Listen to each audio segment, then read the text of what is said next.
The PlayStation Vita isn't a big seller, which is a bit of a shame because it's pretty awesome and it's had new life breathed into it thanks to its ability to play nice with the PlayStation 4.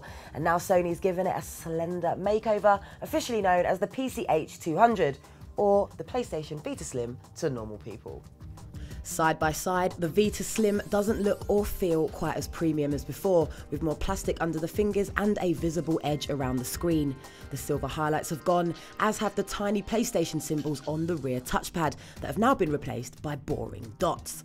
It doesn't look significantly smaller face on, but the 3.6mm cut to the depth is immediately obvious, and it's the new curvier shape and soft touch material that contributes most to making this a much nicer console to hold. The analog sticks, D-pad and symbol buttons are the same, but the PlayStation Select and Start buttons are now a little bigger and circular, which makes them a little easier to find while your eyes remain fixed on the screen.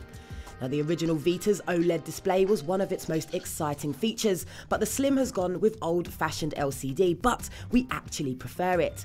The resolution remains the same at 960 by 544 pixels, and while the Vita's OLED certainly has deeper blacks, which has a sharpening effect on edges, the Slim's LCD digs up more detail in darkness, revealing objects and textures in dark scenes that the old Vita misses. It's more subtle in its colour reproduction too, has a purer white balance and offers a more realistic reproduction of movies. Now, unlike before, the Vita Slim comes with 1 gig of internal storage, but with many games coming in at over 3 gig, it's still not enough. Adding a 16 gig card costs around £25, but it doesn't actually add anything as it makes the built-in storage unavailable.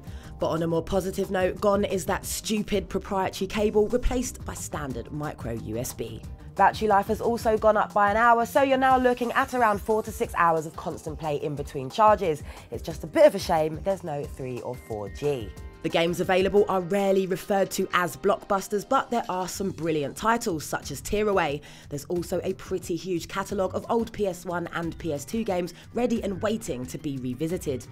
Then there's Remote Play, which lets you take complete control of your PS4, including playing your PS4 games on the Vita.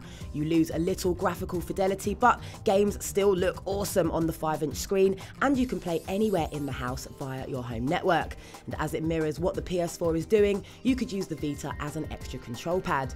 Best of all, you can control your PS4 from anywhere in the world, as long as you've got Wi-Fi internet access. Just remember, performance varies wildly depending on connection quality. And finally, there's a whole bunch of apps you're probably not going to use, such as Google Maps, email and a camera, but the video section of the PlayStation Store, which has an ever-expanding catalogue of movies and TV shows, could very well come in handy. It's also a shame it's not any cheaper than the original, especially given the cheaper construction, but it's definitely better. It's just not quite the must-have it would have been had Sony have pushed the boat out just that little bit further. Here at Stuff, we care about you guys just as much as all the newfangled tech that winds up on our desks, so we'd love to hear what you think. You can find us on Facebook, Twitter, and Google+.